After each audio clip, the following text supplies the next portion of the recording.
Mercedes won in Melbourne by speaking a language nobody else has learned yet. Super clipping, energy deployment profiles, battery state management. George Russell put his car on pole by 0.8 of a second. And most of that gap came on the straights where software decides everything. Ferrari's engineers watched the telemetry and saw exactly where they were bleeding time. Now, 2 weeks before Shanghai, Maranello is rewriting its entire energy management code and loading 3 specifications of a rear wing that flips completely upside down at speed. They call it the Macarena, and that rear wing might actually be the less important part of the story. Because the real battle in 2026 Formula One is not about who built the best engine, it is about who wrote the best software. New regulations turned the power unit inside out. Combustion engine output dropped from roughly 750 horsepower down to about 536. Meanwhile, the MGUK, the electric motor, nearly tripled. It now produces around 350 kilowatts, which translates to roughly 470 horsepower. For the first time in the sport's history, electrical power makes up nearly half the total output. That is a staggering shift, and every team on the grid is still figuring out what it means. But the regulations came with a catch that changes everything about how these cars race. Battery capacity stayed the same, 4 megajoules of usable energy. At full deployment, 350 kilowatts drains that battery in roughly 11 seconds. And think about that for a moment. 11 seconds of full electric power per lap. After that, the car is running on combustion alone, and combustion alone in 2206 is not enough. You can see it with the naked eye at Albert Park. Cars hit the straight at full throttle, the electric power cuts out, and they shed 50 or more km/h before the braking zone while the driver's foot is still planted on the floor. That visible speed loss on the straights is where this entire championship battle lives right now. And it is where Mercedes has found something the rest of the grid has not. Super clipping became the most discussed phrase in Formula One during the Bahrain preseason test in February. By the time the Australian Grand Prix finished, it was everywhere. So what does it actually mean? In simple terms, super clipping happens when the MGUK switches from deploying power to harvesting energy while the driver stays at full throttle.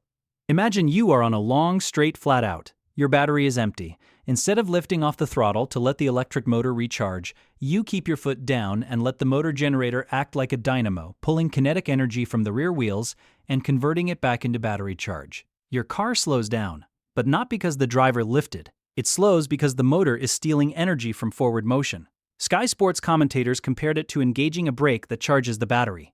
Every team on the grid can do this. Regulations explicitly allow it. There are 4 ways to recharge the battery on track. Braking regeneration is the most obvious, harvesting up to 350 kilowatts under braking. Lift and coast is the traditional method where the driver lifts off the throttle on the approach to a corner and the motor harvests at full rate. Partial throttle recovery sits somewhere in between. And then there is super clipping, which harvests at a lower rate, capped at 250 kilowatts, but keeps the driver at full throttle. Why does super clipping matter more than the other methods? It comes down to how the 2026 active aerodynamic system works. When a driver lifts off the throttle, the car's computer automatically switches the front and rear wings from straight mode to corner mode. Straight mode is the low drag configuration. Wings flattened out for maximum speed. Corner mode loads the wings up for downforce. So if a driver lifts off to harvest energy on a straight, the wings flip to high drag configuration and the car slows down dramatically. Super clipping avoids this problem entirely because the driver is technically at full throttle. The wings stay in low drag mode, and even though the harvesting rate is lower, the car carries more speed because the aerodynamics are not working against it. This is the exact trick Mercedes has exploited better than anyone. Their W17 prefers super clipping over lift and coast as its primary recharging method, especially in qualifying.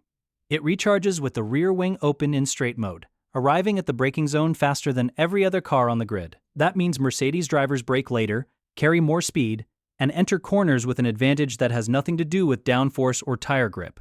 You could see the difference with your own eyes at Albert Park. Watch the onboard from Russell's qualifying lap down the main straight. The car holds its speed deep into the braking zone.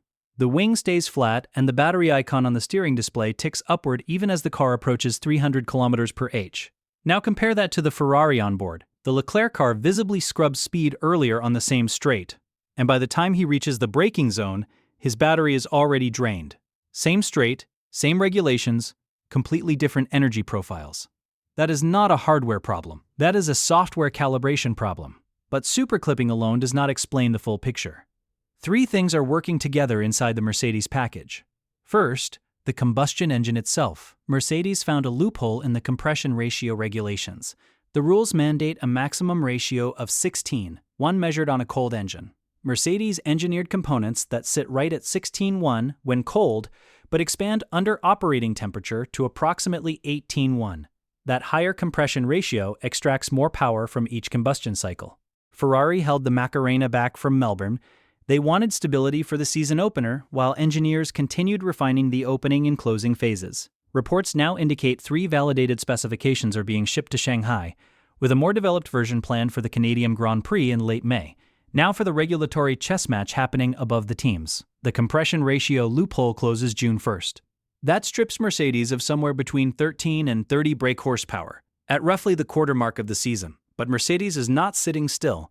They move to invoke the performance convergence mechanism, which could block rivals from introducing in-season engine upgrades, forcing Ferrari and Red Bull to wait until 2007 to respond with hardware changes. The politics around this are fierce. At the same time, the FIA signaled after Melbourne that energy management rules could change as early as race 3. Options reportedly on the table include raising the superclipping, harvesting cap from 250 kilowatts to 350 kilowatts, reducing maximum deployment power so that teams can sustain electrical output over longer stretches, or increasing the combustion engine share of total power. Any of these changes would reshuffle the competitive order. Ferrari may also benefit from the catch-up mechanism written into the regulations. If a manufacturer demonstrates power output more than 2% below the reference, the FIA can authorize engine modifications outside the cost cap.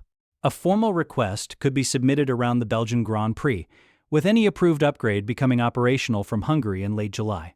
So where does this leave the championship picture heading into China? Ferrari has the second fastest chassis on the grid, and an aerodynamic package nobody else has been willing to attempt under the new regulations.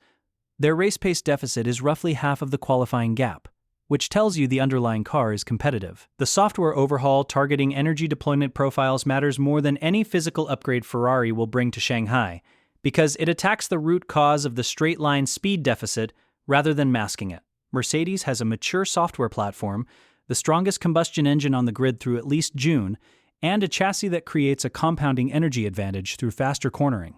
But the compression ratio clampdown is coming. The FIA is openly considering rule adjustments, and every rival team on the grid is now pouring resources into cracking the energy management code that Mercedes solved first. Red Bull is quietly working on its own deployment optimizations. McLaren is pushing for the superclipping cap to be raised. The entire grid knows the gap is not permanent, and that is what makes the next 2 months so volatile. The next 6 races will tell us whether this is a 2-team fight or a 1-team procession. Ferrari's engineers believe the gap is closable through software alone. Melbourne's telemetry supports that belief. The Macarena rear wing is the wild card that could tip the balance before any regulation change arrives. This is not a story about engines anymore. It is a story about algorithms, energy budgets, and a rear wing that dances. And it is just getting started.